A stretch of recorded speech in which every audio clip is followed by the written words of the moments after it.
and I had a few people show up on my patio or on my balcony when I was opening the wines because they wanted to try some of these wines too.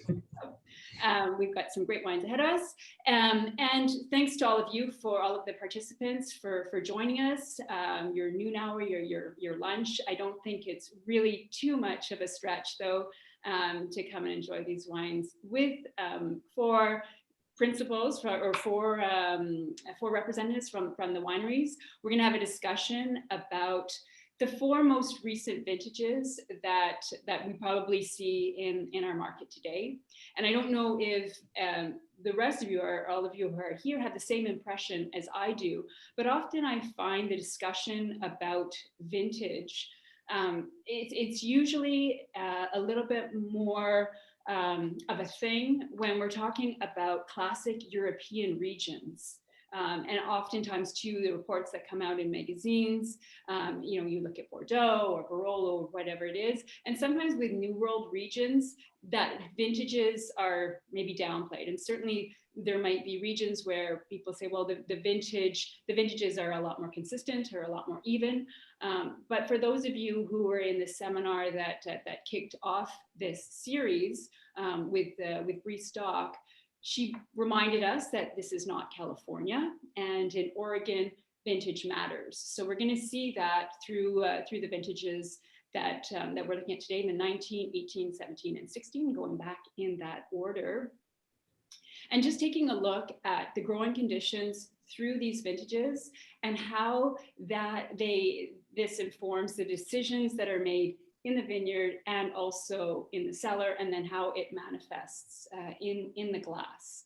So to help us do that, I'd like to introduce just briefly our four winery representatives. We're going to start with Damien Davis, who is the owner and winemaker at Portlandia. Give a little wave there. Not related to him, but with the same last name. From chemistry, we've got Corey Davis, who is director of national brands. And then we'll move on to Domaine Serene. Joining us from there, we've got Michael Fay, who is the vice president of winemaking and viticulture. And last but not least, from Ken Wright, Julianne Kennedy, who is the Western US sales manager. So welcome to all four of you. So as we go through the wines as a first go round, we'll focus on the vintages that we actually have in the glass. But if we're able to get through the wines, there's going to be a few other questions, certainly that I have. Just I'll throw some of them out there now. And one of them is, what is best in Oregon? Is it a warm and dry vintage, or is it a cool and wet vintage? Which is better, or how do you pull out the best from these two very diverse types of vintages? It'll also be interesting to see how recent vintages compare to some of the vintages of the last century as well. If anyone is old enough here to remember some of those, or just the patterns and the trends. Certainly there's a warming trend everywhere. How is that affecting Oregon? What are the concerns today? And then, maybe even touch on how some of these wines age, because certainly there's a couple of wineries here that have been making wine for a fair amount of years in Oregon. So let's start with the 2019 vintage, and I'll bring in Damien. Oh, actually, you know what? Before we start, thanks, Will. We're going to have a poll, and this is one of the things that I love about working with Will. It gets people thinking. So the first poll, I just want to look at what do you think contributes to the diversity that we see in Oregon Pinot Noir the most? What has the greatest impact? Is it the vintage? Is it where the grapes are coming from? So you might associate the different soils with the different AVAs, for example. Or is it winemaking that has a greater impact on style? Or is there something else that I might be missing?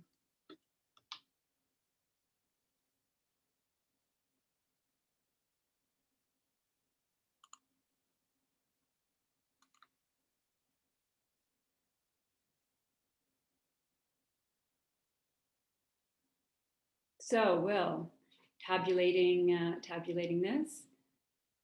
Okay, so interesting. So no one answered others, so I'm glad I didn't miss something. I was trying to think what else you might be thinking of. But interesting to see that vintage looks like it has the least contributing factor. We'll see how that actually, if anyone changes their mind after we taste these wines. But I mean, honestly, it is a combination of all three, and thankfully so, because this is why we like drinking Oregon Pinot Noir, because there are so many different iterations. Thanks so much. So Damien, bringing you in here, Portlandia, this is an interesting brand. I understand that your background is in engineering, and it was sort of a coup de cœur or a coup de foudre when you arrived in the Willamette Valley and started tasting wines, and you started making wine. You make the wine, but you actually source your fruit from some partner growers. So I would like maybe to give a little bit of background of the Portlandia brand, because I think you have a very specific goal in mind when you're making this wine.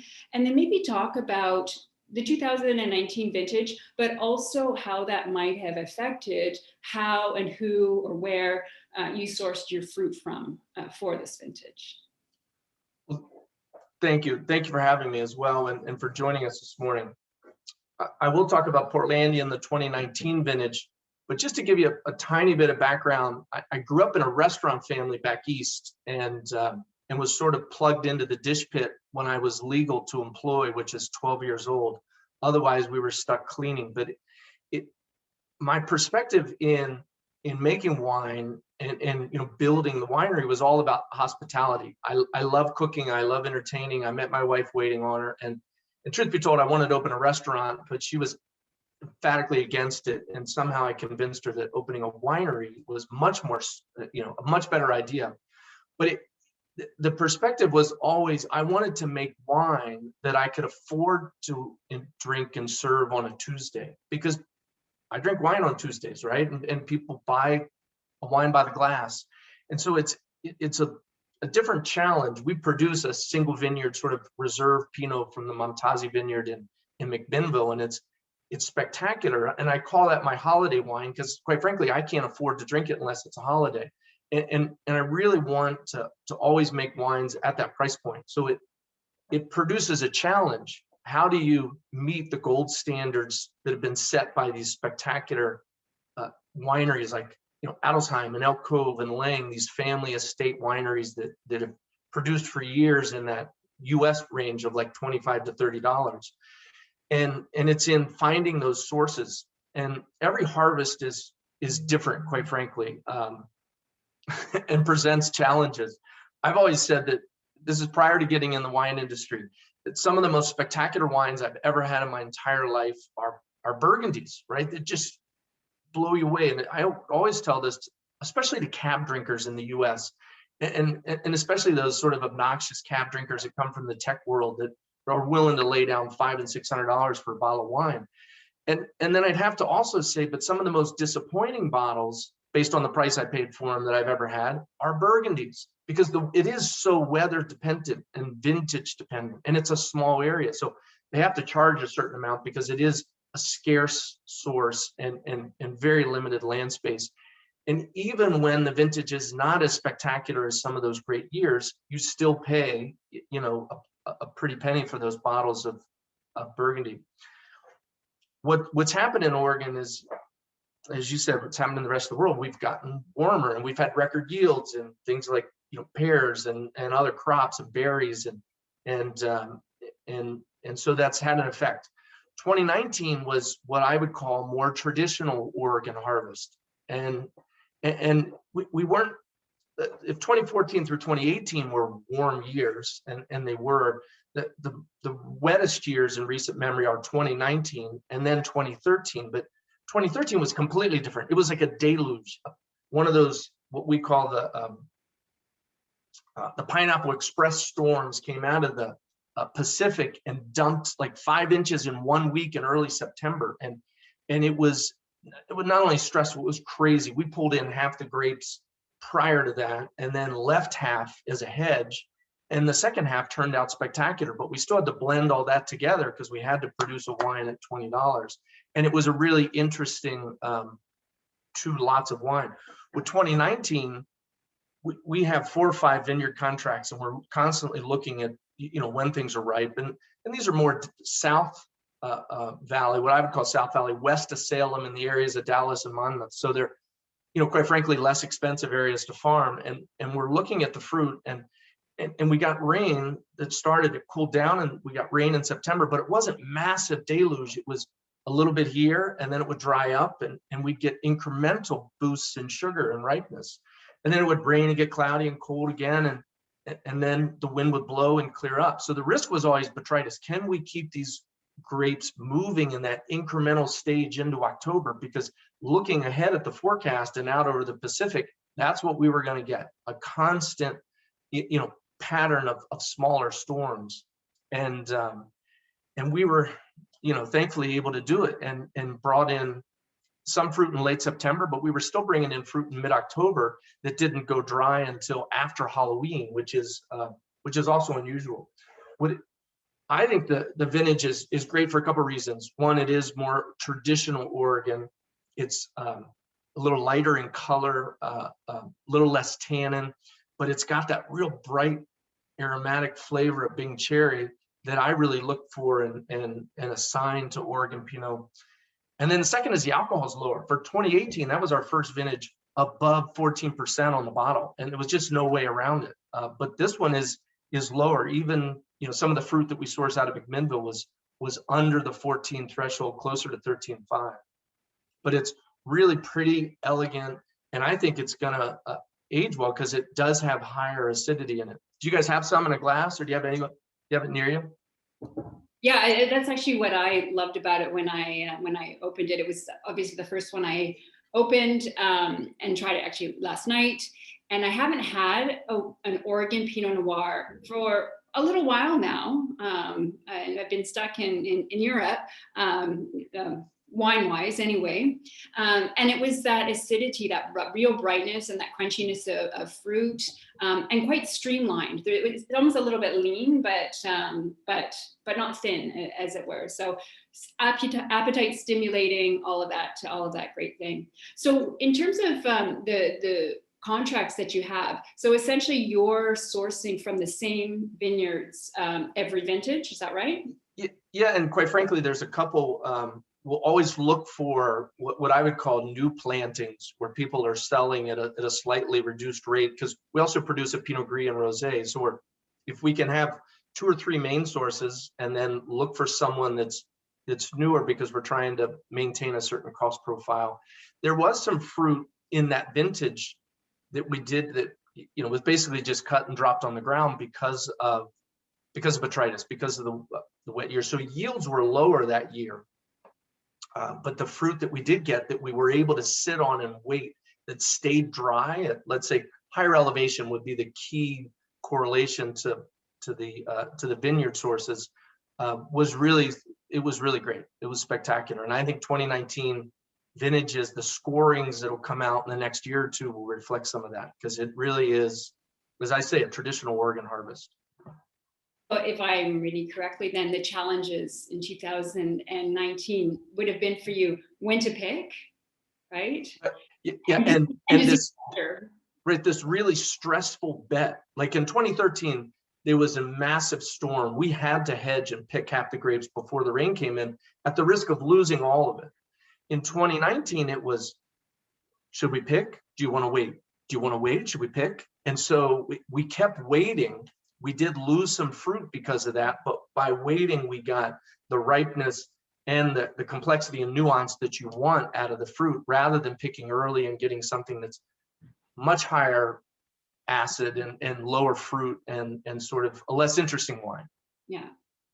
And this is somewhat of a business question, but it maybe relates to vintage as well. But in vintages where you really having to decide when to harvest, maybe sometimes it's quite compressed. Are you seeing a difficulty in getting pickers for harvest? I mean, is there, a little bit of a labor shortage in that way? Does that make it a challenge as well? Well, I think it definitely was in 2020. There were a number of factors in 2020, but COVID was a real factor in farming because as you can imagine, the living conditions in lower income, sort of dense farming housing meant that COVID was spreading everywhere, and just being careful and making sure they had, services and a variety of things. It was difficult, and we knew it was going to be a lower yield going into 2020. So the expenses were high, and the outcome was going to be at best 50% of what we wanted.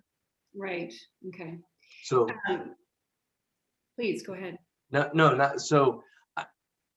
You never know. I hope this year we have an abundance of workers and an abundance of need for those workers. Great. I have one last question for you for the moment, coming from Niall. I think it's an interesting question. Do you ever feel handcuffed by feeling obligated to maintain certain prices? Yes, absolutely, because you've sort of staked, your brand on it. The brand identity, really, just in case you don't know, Portlandia is one of the nicknames for the city of Portland. We're also known as Road City and Bridgetown and Rip City for basketball. But one of my first employees her name was Mary Imancy, and her dad was mayor of Portland in the 70s. And he commissioned this giant sculpture, copper over a wood frame, and she's called Portlandia, and it's based on our city seal. But I've kind of said, hey, I'm from a restaurant background. I'm with you. I like to drink on Tuesdays and Wednesdays and Thursdays and Fridays and Saturdays. So I'll keep the price under 20.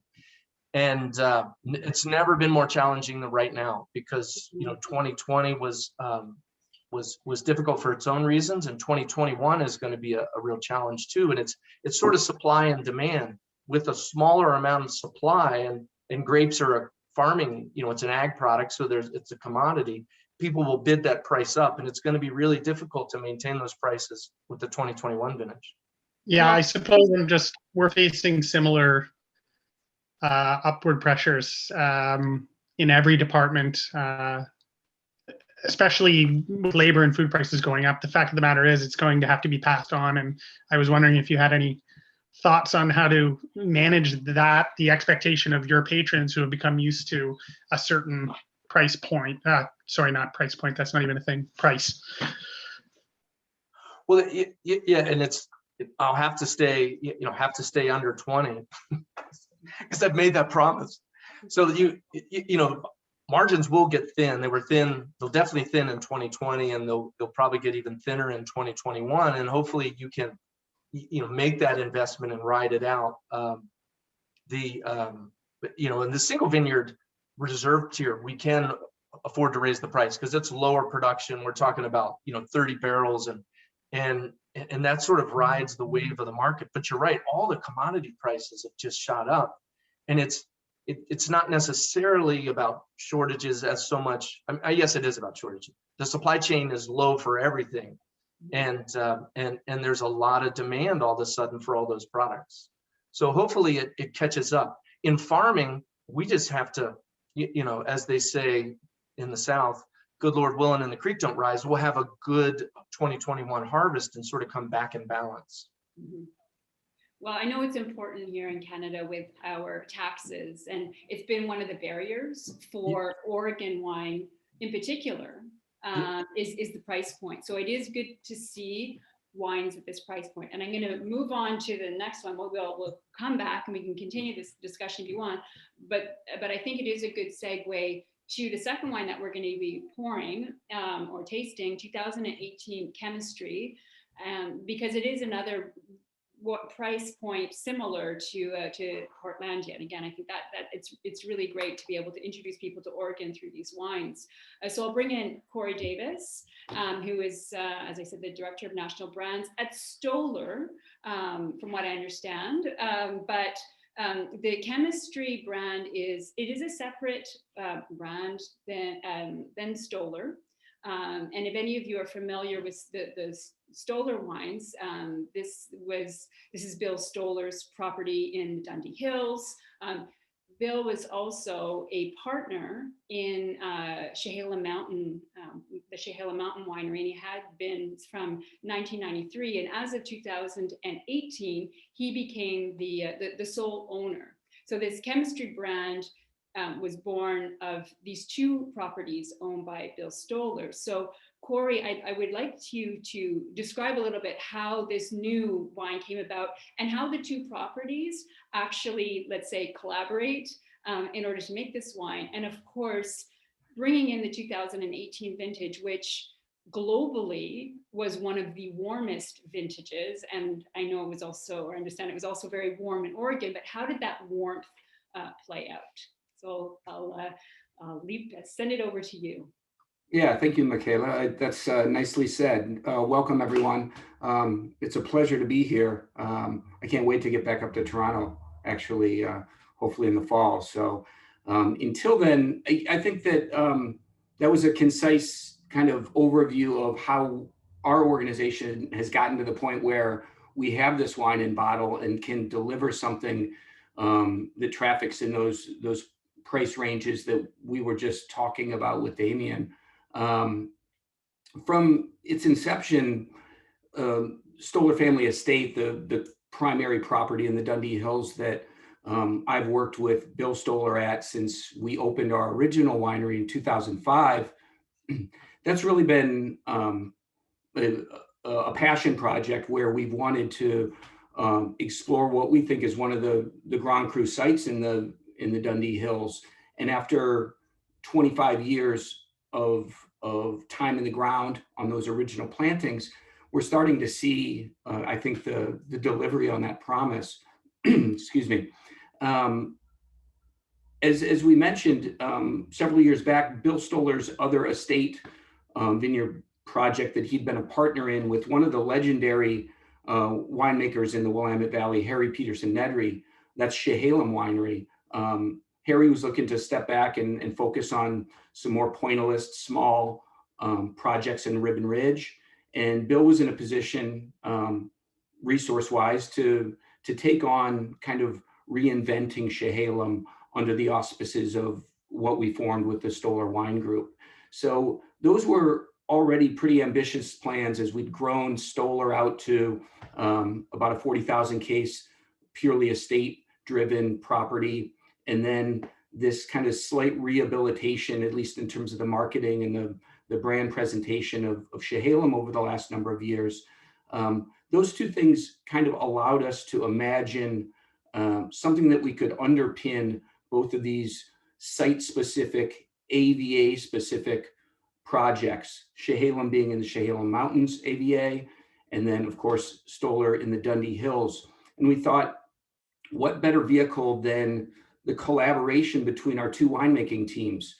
Melissa Burr, who's been at Stoller since the inception of that project in 2003, and Katie Santora, another female winemaker, obviously, who's been working with and under Harry up until 7 years ago when she took on even a greater role and has since become the lead winemaker at Chehalem. So more than anything, this was kind of a fun project where we wanted to explore the kind of collaborations that happen in the cellar with those two talented winemakers and their teams, and extend it into a new bottling where we could access fruit, as Damien alluded to, from all over the valley and work from vintage to vintage. We have the good fortune of a vineyard manager, Jason Tosh, who's got deep roots in the valley and a lot of, I think, really strong relationships that we can leverage on a year-to-year basis and imagine growing our production on this in a way that we just can't with these capped, limited quantities that come off the two estate vineyards.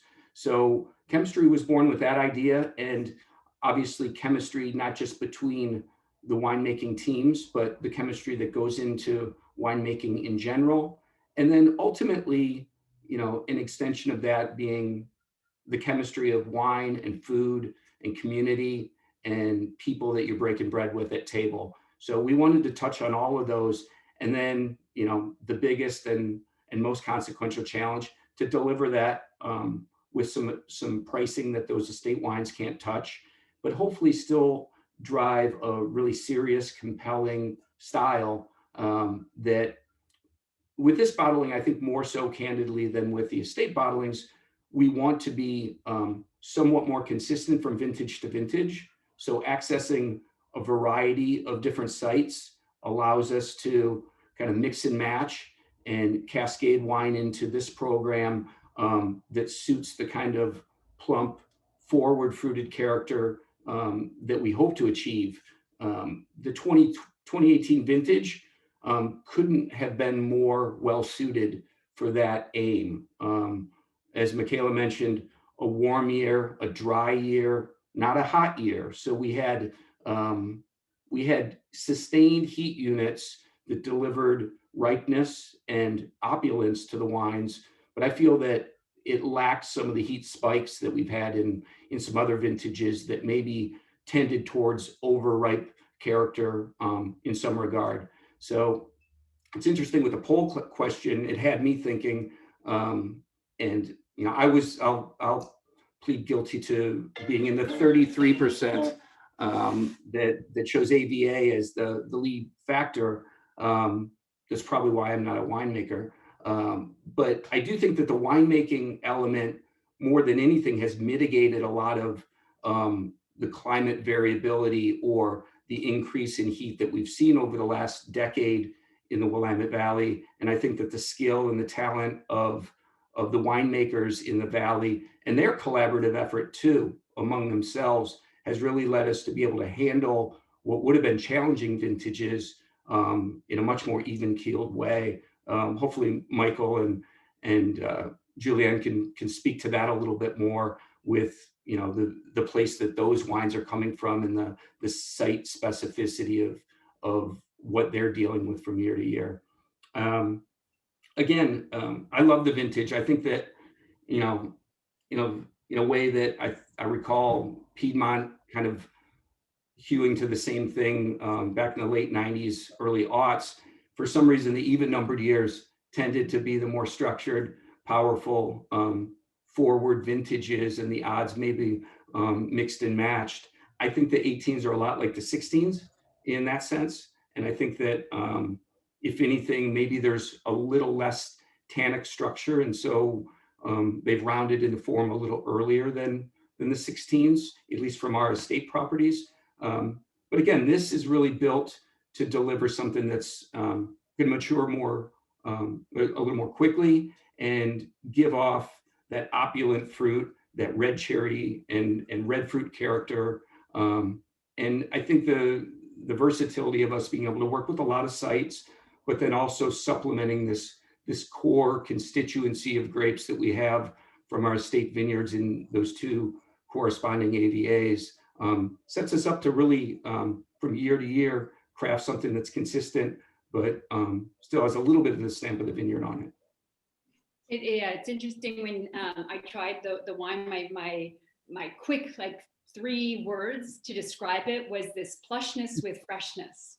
So you really do have that plushness of fruit, but there's no sacrifice to the freshness. So I'm wondering from your understanding or from your work with the winery, how different in a vintage do you find the weather patterns are between the different AVAs? Like even if you want to look at, can make the comparison between Dundee and Chehalem, is there a big difference between ripening? Is one rainier than the other? How much does that actually play in to the differences of the AVA, or is it more sort of a soil thing? Yeah, it's interesting. Maybe because I don't have to deal with the idiosyncrasies of crafting something from the challenges of a certain microclimate, I'm always kind of rooting for that differentiation between the two. And we find it certainly in our 2 estate properties. I think that they've got very different styles, and it's not necessarily due to those 2 winemakers, Katie and Melissa, having wildly varying views on things. But to your point, elevation, soil type, and exposures marrying to deliver different flavor profiles and qualities. If anything, I think that you can hedge a little bit in a way with stealing fruit from some sites a little further down in other pockets of the northern Willamette Valley. But I think that from those two estate sites, yes, there's some real difference from year to year. We're not featuring either of those wines right now, so I don't want to speak too deeply on what I find in those wines, but I do think that chemistry in large part is born out of the idea that we can go somewhere into a middle point between those two styles from year to year and really have some expression and some transparency, and as you said, some freshness, and then not be too tied to the vagaries of a certain vintage. And in terms of the winemaking, Chris Seeley actually was wondering if there might be a little bit of whole cluster in this wine as well that might be lending some freshness to. Correct, there is, and there's a whole cluster, and there's also I think a somewhat extended cold soak in a lot of these lots. And again, this will vary from block to block. In addition to our 3 or 4 different estate properties in the Chehalem Mountains, and there are one single vineyard in the Dundee Hills, there's probably a rolling collection of 6 or 8 other vintages that we're grabbing fruit from in a particular year. And some of that's based on production and the type of quantities that we've targeted for a year. And some of it's based on just the quality that's available in the marketplace. I think 18 was a vintage where a lot of good fruit available, and we were in a position where we were contracted to some of that early on. So felt fortunate and felt bullish enough on the vintage to really want to go forward and not bulk any of it out, not trade down, and really put as much into bottle off of these good quality sites as we could. Fantastic, great. And I might come back to you about a very specific question, but I do think it's a good time to make a comparison with the 2017 vintage, which we'll be trying from Domaine Serene. And because this was another warm vintage, but interesting how it played out. Corey, you were talking about the fact that in 2018, while it was warm, there weren't the heat spikes. So when we talk about warm vintages, it doesn't necessarily, that's a very sort of large brush stroke. How that heat plays out, when it plays out, also has an impact. So it will be an interesting comparison with the 2017. So I will bring in Michael Fay, who is the winemaker and Vice President of Viticulture. And just by way of introduction, I mean, when I think of Domaine Serene, it is one of the early adopters in Oregon. They believed in the potential of the Willamette Valley. They set up in the Dundee Hills, but over the years they've expanded. The Evanstad family has expanded to the Eola Amity Hills and also to Yamhill Carlton. So there's different vineyard sites there. I believe that the one that we're trying, which is the Evanstad Reserve, I believe it is one of the first wines that they made. So it's been made for a long time. So Michael, I'm interested. This isn't a single vineyard.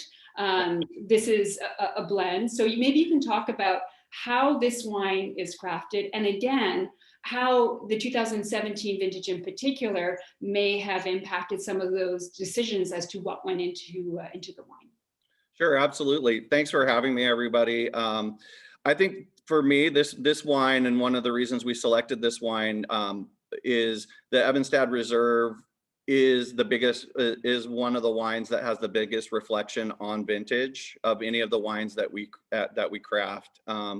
When Ken and Grace Evanstad founded Domaine Serene in 1989, this was the second wine we made, and the reason it was, Ken and Grace fell in love with Burgundy very young, and the single site Climat expressions of Burgundy. But as we discussed earlier, the vintage variability in Burgundy really has a huge impact on quality. I would also say, and I was one of the ones to vote, that I think vintage does have the biggest impact on quality of wine, because without vintage, you don't have the other aspects, the winemaking aspect, and certainly AVAs, depending on how many you are in, or if you're only in one, can have a great or a lesser impact on coming from the vintage. So warmer sites or sites that get a lot of wind like Eola Amity Hills can dry out in a 2019 much easier than a place like Dundee Hills that's on the top of a hill or maybe partially doesn't get as much wind coming off of the ocean. Yes, this was the second wine that we made. Because of those variabilities that they saw in Burgundian wines from single site expression, the idea was to put together a blend of Pinot Noir from different parcels to basically be a greater reflection of the vintage, and also in some cases to give you insurance from certain vintages. By sourcing fruit from other AVAs, you can mitigate some of the challenges with vintages. And I would say, if you were to try the 19, 18, 17, and 16 Evenstad Reserve, you would see a huge reflection in vintage. I thought of the 19 vintage as, from a winemaking aspect, is what I would call a vintage of fortitude. For those of us that put in the effort and waited out for fruit to get ripe, we were rewarded with amazing wines. Every single time it rained, we had people out in our vineyard removing leaves. So, we usually remove leaves on the east side of the vine, the morning side, because they don't get a lot of sunlight on that side. So we did our typical leafing at the beginning of the season, but then when it became time where we got our first rain, we went in and we did what we call tunnel leafing, where you remove leaves from the center of the vine to increase airflow. Then it rained again and we removed leaves again from the east side, and then it rained again and we eventually removed leaves from the west side of the vine. Our vines, our grapes, we had zero botrytis in 2019. Partially because we didn't get as warm.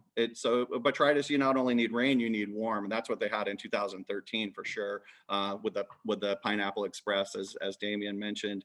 18 was also a shorter vintage for us for a completely different reason. It was because we were managing ripeness and tannin, but we had these cool nights that retained that freshness that you were talking about before. 17 was a completely different animal. It'll always be a very important vintage for me as my first vintage at Domaine Serene. To me, I felt like it was a very easy vintage as a winemaker. We're talking about warm vintages. Warm vintages are really, it almost feels like when you talk about warm vintages, you talk about the global heat from a year. That doesn't matter that much. It matters when the heat comes, how consistent it is, and what's going on in the vineyard at that time, right? So 105 degrees in August before you harvest is very different than 105 when you're harvesting, or 105 degrees when you're flowering, which are devastating for those times. So looking at heat in a global sense, yes, 2017 was warm, but and I had just moved here, and I moved here in May, and in June we had OPC here, which is Oregon Pinot Noir Camp. It's a great time to have people out here. We always have it in, I think, late June or mid-June, and people are like, whoa, this is cool climate, because that's some of the warmer months here in Oregon. And it was extremely hot. It was 103 degrees during OPC. I was like, what is going on here? I had been making wine in California for 18 years at that point, and I was like, what is going on? But the beauty of 2017 is we got all this warmth. We had great weather during flowering, so we had great fruit set. And then we had, so in a sense, after coming off of 15 and 16, some people in Willamette Valley didn't have as much yields in some of those years. People in 17 on the other side could have gotten a little greedy that year. And if you got greedy and tried to put more fruit on the vine, then they could that they could hold and get ripe and really make great wines, then the wines wouldn't be as good. But for those people who are really quality conscious and dropping fruit and bringing it to the level that you're going to make your best wine at, and it's not just the same across every acreage or anything. It's site specifically, and in some sites it's vine specific. It's not just a number. But for those of us who did a lot of, fruit dropping and things like that, we were rewarded in 2017 because it's about a week before harvest started. It was sometime in between our sparkling harvest and our still wine harvest. We got this small amount of rain that came through the valley, and then immediately the temperatures dropped by like 10 degrees. And we were in the low, maybe mid 80s at the most through the entire vintage. And 2017 was the longest Pinot Noir harvest that I've had since I've been here at Domaine Serene, harvesting the exact same amount of tons in 17 and 18. 18, I harvested all my Pinot Noir in 3 weeks because I was trying to preserve that freshness, and I had no problem with ripeness. In 2017, I literally, every time I went out and tasted grapes on the vine, they tasted better the next day. And they were only accumulating sugar at a very, very, very slow rate, and the acid was staying. And then when the wines came into the cellar, we did a long cold soak on them because we wanted to really stabilize color. We didn't have as thick as skins as we did in 2000 or, something like 2014 or 2015 specifically had that phenomenon. So what we were doing, we had very clean, very nice fermentations. And then we did a lot of extended maceration in 2017 to build those wines. And it was very similar to how I'd go out into the vineyard every day and the wines would the grapes would just keep getting better at a very slow pace. The same thing was happening in the fermenters. When the wines were dry and I was tasting them every single day, the wines tasted better. And then you get to a point where you're like, this is the peak.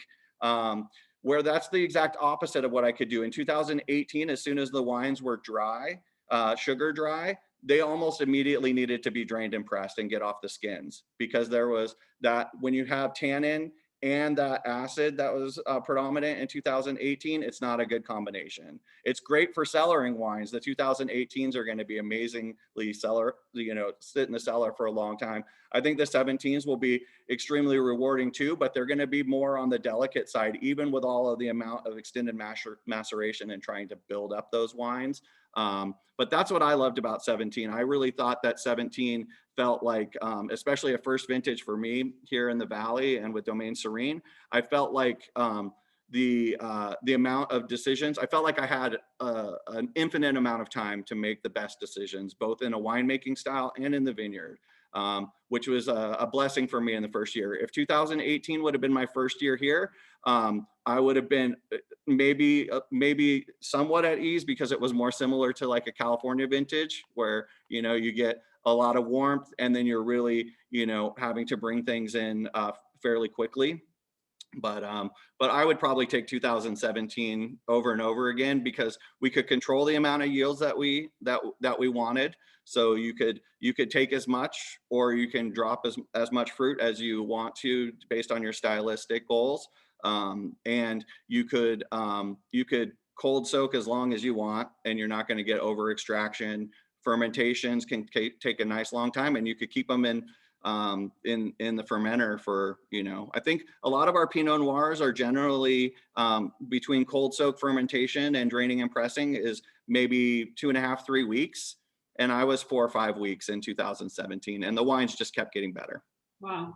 And when did you harvest then? Like, was it quite protracted with the different sites? Yeah, it was, that was a really, the long vintage, the difference between, even our Dundee Hills sites, I have all of my fruit in the Dundee Hills is within 1 mile of the winery as the crow flies, but they're all have different elevation. Elevation plays a huge role in ripening curves in Oregon. And I think that's reflected by vintage too. So cool vintages, you could, in a cool vintage, I can harvest something at the bottom of the hill in Dundee Hills and the top in, a month apart. And then in a warmer vintage like 18, it may only be a week apart. But also when you have, Eola Amity Hills, where we have our Jerusalem Hill vineyard, that always comes in later. It's the funniest site. It has bud break and flowering before everything else, and we harvest it last. And that's because it benefits from the breezes that come through the Van Duzer corridor. And so the warmest part, what would normally be our warmest time of the day, which is about 4 o'clock in the afternoon, the breezes come by and immediately cool it down. It also helps dry it out if there's any rain events like in 19. And then we have Yamhill Carlton, which is a very early site for us. And we didn't expect that from the beginning, but we're very happy to have an early site when you have, 265 estate acres. This wine is 100% estate grown and produced and bottled here at the winery. And there is a question actually about your different vineyard sites. So the question for Michael is, which vineyard site in this blend provides the best insurance in vintages of cool, wet weather or climate extremes?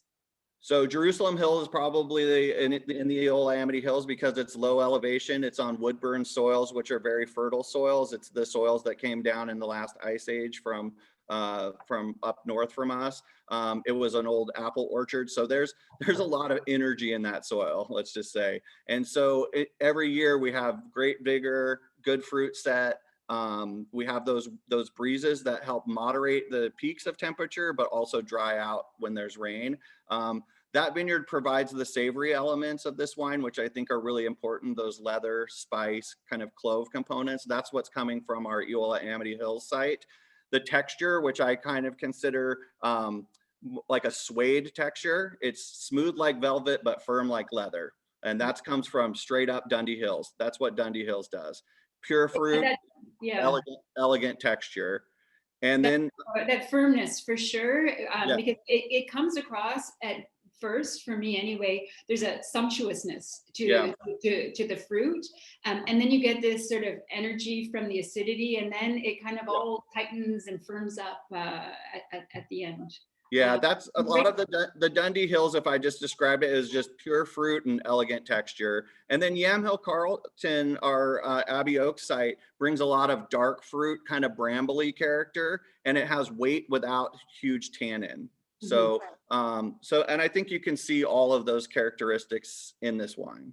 Great. And it's a great comparison with the last wine that we're going to be trying, which comes from one specific vineyard. So thank you so much, Michael. I have some more questions for you as well. But I want to bring in Julianne now and talk about the 2016 Ken Wright Cellars Guadalupe vineyards. And I mean, Ken Wright, for me anyway, when I started to get into wine, he was a reference for me for Oregon wine. And he's been making wine, not just in Oregon, but in California first, and then Oregon for many, many years. He started out starting Panther Creek in McMinnville, where he had this focus on these single vineyard bottlings. And then with Ken Wright Cellars, there was sort of a continuation of that. And I believe there's 13 different vineyard bottlings through Ken Wright Cellars, which was established in 1994. So Julianne, if you can talk a little bit about what is really specific about the Guadalupe vineyard, and then of course, going back to 2016, bringing in the vintage. I think it was one of the earliest vintages on record in Oregon. So if you would like to talk to that, that'd be great. And welcome. Thank you. Thanks, Michaela. Thanks everybody for being here. It's been so fun to kind of revisit these vintages with you all. I've been with Ken Wright since 2009, working in production, and now I'm doing international sales in addition to West Coast. So I can't wait to get up to Toronto and all the provinces of Canada soon. But yeah, so like Michaela was saying, Ken Wright, we make 13 different single vineyards every year. And back in '94, when he was really kind of investing in this concept, people thought he was crazy. How could they be so different? And a lot of that, to me, or what I've learned so much more about geology than I ever thought I would, is the parent material, is what's underneath. And when we talk about Chehalem or Dundee or Eola or Yamhill Carlton, what we're talking about is the mother rock. And that's a passion that I know Ken has and has passed along to me. So when we talk about Dundee and Eola, we've got this basalt, this literal lava, this fractured basalt. And when we talk about Yamhill Carlton, we've got this more, friable sandstone, siltstone, mother rock. And these are the things that are passing their specificity to the plant, through microbiology. And so it's exciting to get to focus on. We've got, 13 single vineyards. You're tasting Guadalupe. So this is actually an interesting site because it's technically in the Dundee Hills, but when the Dundee Hills was the first sub-AVA of the Willamette Valley that was created. And when it was created, the boundary used was, part of it was Abbey Road. Instead of using the true geology, I don't know if you can see this, but see here, you've got, this is the basalt, but Guadalupe is actually in more of that marine sediment, that Willackenzie subset, marine sediment soils. So on the Guadalupe label, I'm excited you guys all have bottles.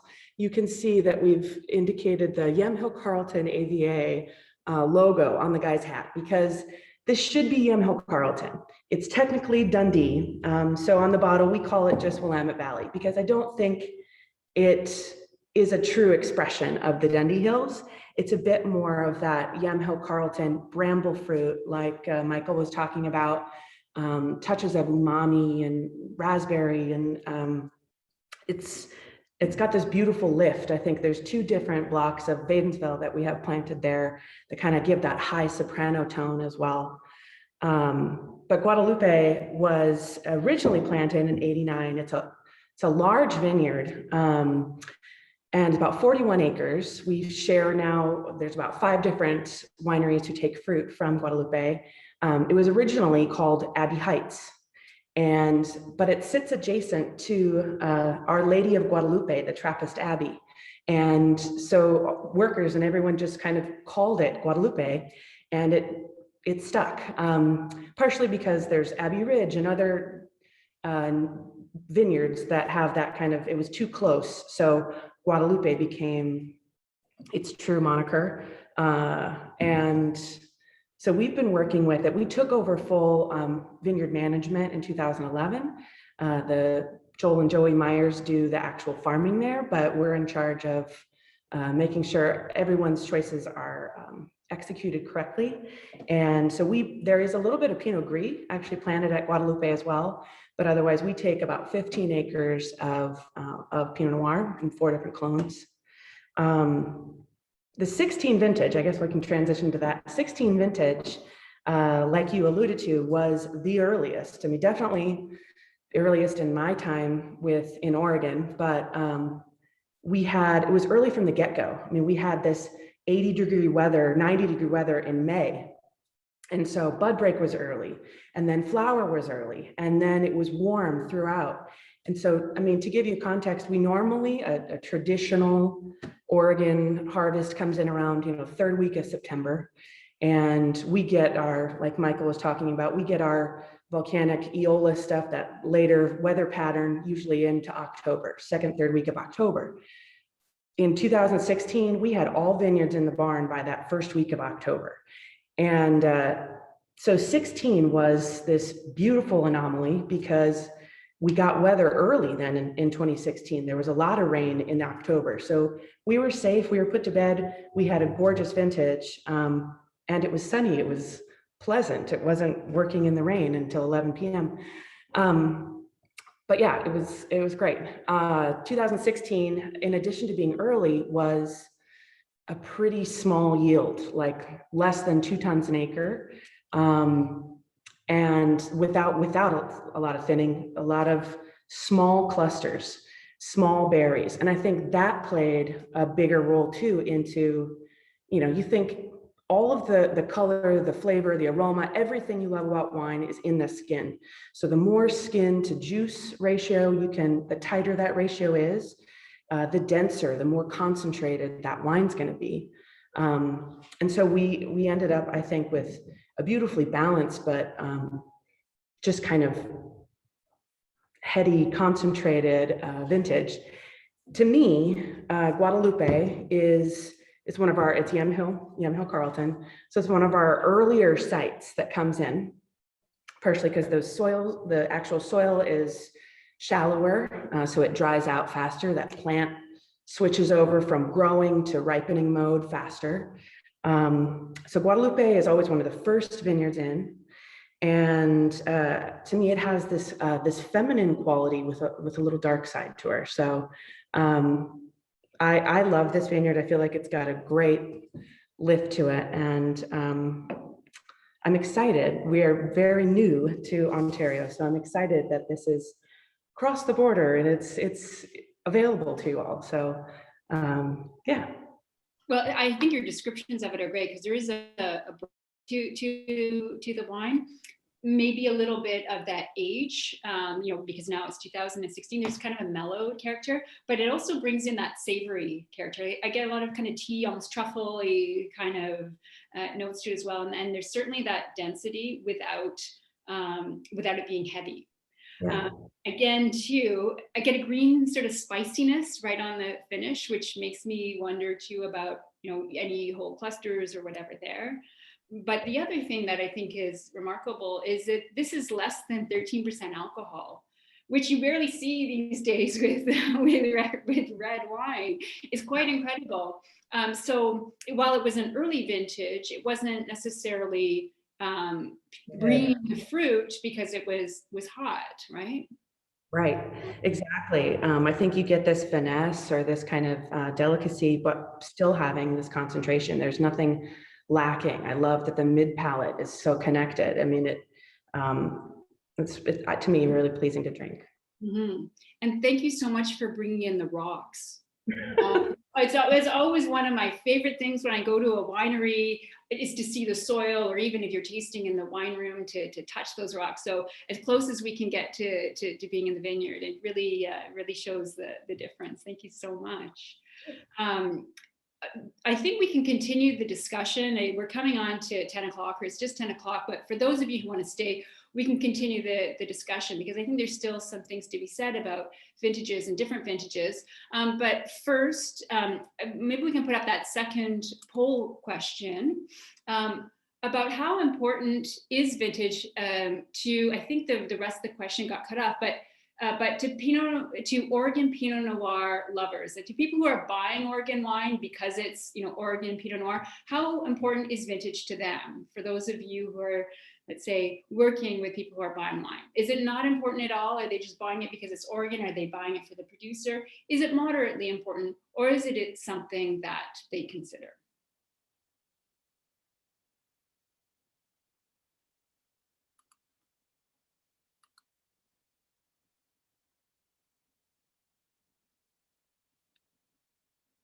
So we have Will tallying it up here. Okay, yeah, it's I'm happy to say that I was one of the 79% who wants to be an outlier. But it's interesting to see that some people believe that that it is important, and I think that this discussion makes it interesting. I think sometimes the differences might come across as subtle, but when you get into it and into a discussion like this, talking, for example, as Michael was talking about, is when that heat occurs, etc. All of these things are different. All of these things impact, and then as well the impact on how you're making the wine. One of the questions that came up, and maybe I'll throw it back to Michael for this one, is how does the vintage impact the élevage, or like how you're, the oak regime, what you're doing in terms of aging the wine? Oh, drastically. I always think of, you think of wine and you think of oak as, a piece of art and the frame. The wine is the art and the oak is the frame. The frame has an importance structurally. It also has importance for the visibility of the piece of art, right? But nobody really goes into the Louvre looking to see the frame of the Mona Lisa. So without the art, the frame doesn't exist, So I think when you look at the vintage, and in 2017, 18, and 19, we used various different amounts or percentages of new oak based on the structural elements that we either saw in the wines or wanted to add to the wines. Luckily, we can do that because of our estate you know, that because we're very good at predicting our yields because we have so much experience with our own property.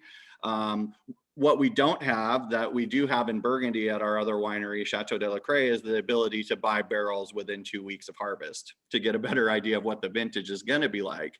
So in some vintages, we may have extra barrels in the cellar, and in other vintages, we may be buying new barrels towards the end of harvest to get that right percent. But we tend to use very, very tight grain, and we do over vintage all of our wines, Chardonnay and Pinot Noir. But the percentage of oak it is entirely dependent upon vintage. Delicate vintages like 19 or 13, 11, 17, or 17 to an extent, not as delicate as 19, but definitely not as robust as an 18. We won't use as much new oak. We don't want people to taste the oak. We want them to taste the wine. But oak does have a very positive effect in the maturation process and the ageability of wine because of the different types of phenolics that are in wood as opposed to what's in wine. So can you give us an example of it? Like when you're still talking about new oak, what would you have done in 2018 versus 2019, for example, or 2017? Yeah, so 2017 so 2019 would have had the lowest percentage of new oak because I think the elements within that wine do not need the oak. There's a certain savory quality that you get in 2019 based on the vintage and the cool climate. And let's be real, that there's a lot more acid in the 19s, and acid acts as your other preservative. So the two things that are going to help preserve your wine from, there's a few things: concentration in the wine, acidity, and oak to a lesser extent. 19 had the acid. It was bringing that to the table. So it didn't need the oak, and the oak would have overpowered those wines, and that's what you would have tasted. In 2018, when you have that high level of acidity and a lot of concentration, ripeness, and richness, the sweetness of the oak it marries much easier, especially in a longer barrel regime, 16 months or so like that. 17 was a little bit of a tweener. It was really more like somewhere in between those two, where certain blocks and certain places like the Eola Amity Hills and Yamhill Carlton, we could use a good percentage of new oak. And then in the Dundee Hills, I wanted to highlight the delicacy and ethereal qualities of those wines and the freshness of fruit by using less new oak. And then 16, I didn't have any selection of the oak because it started in 17. But I'll tell you what, like when I inherited the 2016 vintage wines at Domaine Serene, I was like stoked. The wines were incredible. I would say of all the 4 vintages that we're tasting right now, the 16 has the best textural elements across the board. And that's that vintage's hallmark. The texture in those wines of 16 are absolutely beautiful. And that's because of the size of the berries. That's because of the earliness of the season. There's a lot of things that impact it. The amount of sunlight that those small clusters got, which made it an early vintage, all those things built beautiful, beautiful texture in wines. Right, well, we'll seek those out. Just talking, you referenced ageability. Julianne, have you had the great opportunity there at Ken Wright to try some older vintages? Maybe you can talk a little bit about vintage and ageability of Oregon Pinot in general. I always feel like this is a trick question because like you never know what people are looking for. To me, like I love New World Pinot for its fresh fruit, the ability to kind of translate that fresh fruit.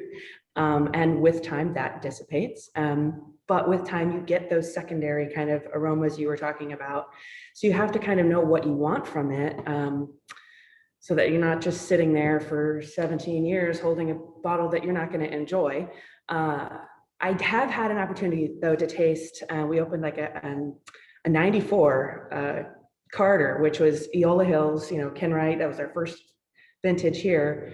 And it was beautiful. It still had, it was still alive, there was still fruit, definitely had more of those secondary and tertiary notes as well. But going in to kind of expect that.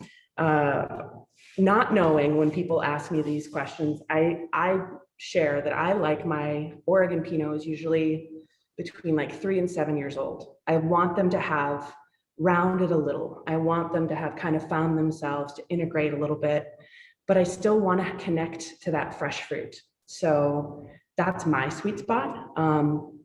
But vintage also, I mean, if you're looking at 2009, a lot of those are should have been consumed, in my opinion, right? 2012, great vintage, but it's getting on the edge of like, if they weren't cellared properly, might be too late. But 13, you know, we just opened up, we're doing like some library rare releases at the tasting room, and the 13s are singing, you know, they're just starting to come into their own because it was a cooler vintage, difficult vintage.